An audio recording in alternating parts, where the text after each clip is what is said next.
Nilabag ng presiding officer yung nakasulat doon sa desisyon ng Duterte versus House of Representatives, at kung hindi ako nagkakamali si Justice Leonen ang nag-elaborate doon. Ah, mukhang nilabag, no? So dapat pagbotohan yun. Yung decision ng presiding officer ni Jesus Cordero ay decision lang ng isang tao. Hindi malinaw pa kung paano pinagbotohan yan, o baka mamaya pa nila pagbobotohan yun. So yun nga yung nilabag. Ito po sa naging desisyon ng Duterte versus House of Representative, nasulat dito yung lalo na yung sinasabi dito ng anong ponente, yung due process principle, at nasa number 6 sinasabi dito, the basis of any charge must be for impeachable acts or omissions committed in relation to their office and during the current term of the impeachable officer. Sa tingin niyo po, na-considera ito sa naging desisyon po ng presiding officer? Mukhang nilabag ng presiding officer yung nakasulat doon sa desisyon ng Duterte versus House of Representatives, at kung hindi ako nagkakamali si Justice Leonen ang nag-elaborate doon. Mukhang nilabag, no? So dapat pagbotohan yun. Yung decision ng presiding officer ni Jesus Cordero ay decision lang ng isang tao. Hindi malinaw pa kung paano pinagbotohan yan, o baka mamaya pa nila pagbobotohan yun. So yun nga yung nilabag sa puntong yun, kasi ang haba ng ginawa ng decision ni presiding judge Jesus Cordero eh. Dapat naka-itemize yun sa puntong yun. Bakit all the way until year 2007, which is impractical realistically, dahil sa batas natin after 5 years ang mga documents wala na, either kinakain na ng anay, or sinusunog na, o dinidispose na, sineshredder na. So magiging very suspicious lahat ng mga documents from year 2007 hanggang year 2021, dahil sa 5-year retention period nabubulok yan, inaamag yan. Ako nga galing COMELEC, yung 3 years ng balota dapat 3 years nagagamit yun, pero in 1 year sinasabi nila inaamag na, kinain na ng anay, tinaihan na ng pusa, hindi na ginagamit, kaya hindi tuloy ma-audit yung mga balota yung ano pa kaya yung year 2027 hanggang year 2007 hanggang year to ngayon, hanggang last year, parang 2 dekada yon. So napaka-impractical, talagang dapat balikan natin yung sinabi ni Justice Leonen, na dapat doon lang, o at least man lang 5 years mo, sundan mo yung sa BIR at sa lahat ng ahensya ng ibang pamahalan. Kahit 5 years pero yung 20 years, napaka malabo yun, at hindi sang-ayon sa maraming alituntunin ng ating batas. Attorney, akma lang po ba na magpasaklolo sa Korte Suprema ang depensa? Kasi nung last part ata, humingi ng original copy ng naging desisyon ng impeachment court ang depensa. Kumalang po, at pinapayagan po yan ng salikang batas, dahil sabi ng ating salikang batas, any grave abuse of discretion, ibig sabihin, pagka medyo nakakaduda, medyo abusado na, pwedeng iahin sa Supreme Court, at pwedeng reviewin ng Supreme Court. Bahala na ang impeachment court kung makikinig sila o hindi sa Supreme Court, dahil sa ngayon sa impeachment matters sila co-equal eh. So ang pwedeng gawin ng Supreme Court, parang conscience resolution na lang, na makonsensya naman kayo, makaya naman kayo, ang pwedeng gawin ng Supreme Court sa ngayon. Pero tingin ko tama ang ginawa ni Attorney Sison na kumuha ng certified true copy, dahil mukhang sa certified true copy maraming mabubuking diyan eh. Mabubuking yung boto halimbawa. Kung mukhang hindi pinagbotohan, mukhang solo flight lang ang ginawa ni Senator Chis dyan eh. Dapat para linawin yan, mamaya iboto nila yan mamaya para malinaw eh. Otherwise, it's just an opinion of one among the 24. Opo. Napag-usapan din kahapon sa trial yung pag-question kung pantay ba o pareho ba ang pagtrato sa impeachment laban kay Vice President Sara Duterte at sa impeachment laban po kay Pangulong Bongbong Marcos Jr., lalo na doon sa Kamara. Sinasabing may pagkahalintulad sa ilang bagay ito, pero Yun nga, ano po masasabi niyo po, attorney? Hindi po patas.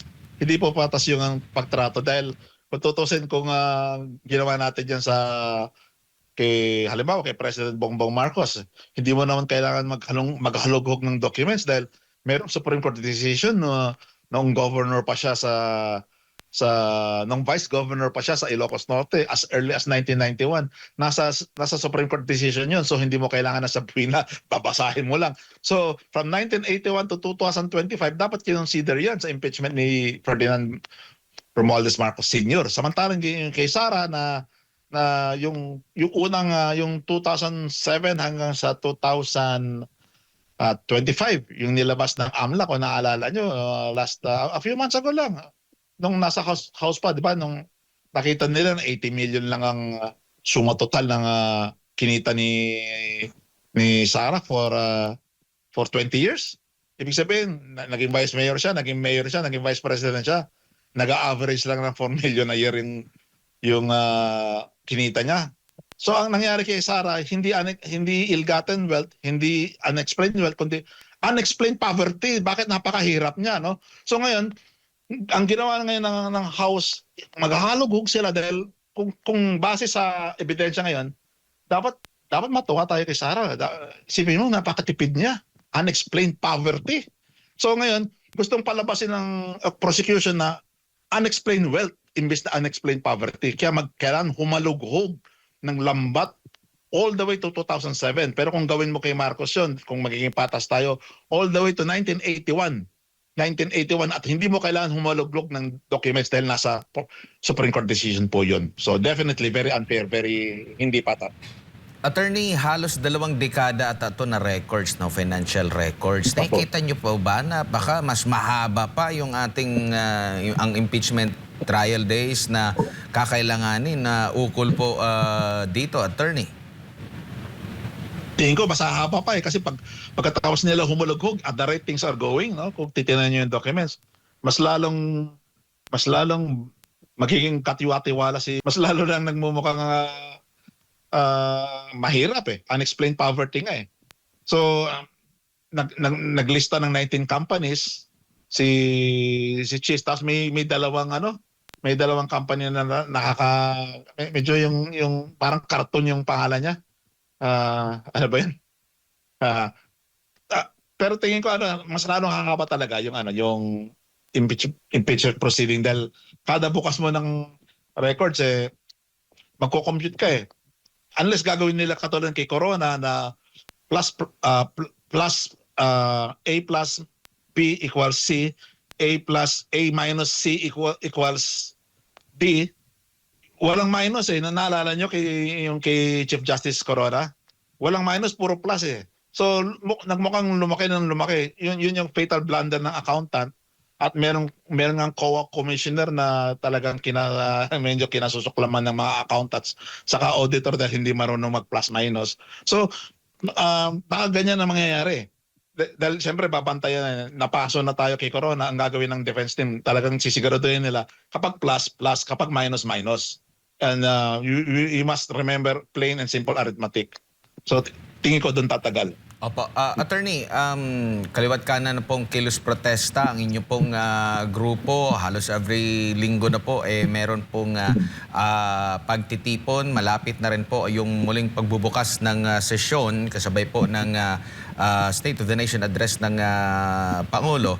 Sa tingin niyo po na mape-pressure o na-pressure na ba ang Senado sa ilalim ng bagong pamumuno para ipagsabay itong impeachment trial at yung mga lagi nating naririnig sa ating mga kababayan na hinihiling nila na meron talagang matukoy at mapanagot doon po sa flood control scandal. Pawang naririnig lang natin na mga sinasabi na ipagpapatuloy nila, nagkaroon na lang ng palitan ng liderato dyan sa Senado pero wala pa rin po hanggang sa nagkaroon pa ng hamuna na kung iimbestigahan. Sabi ni Senator Cayetano, kung iimbestigahan yung SEA Games 2019, bukas siya, imbestigahan din yung flood control project. Attorney.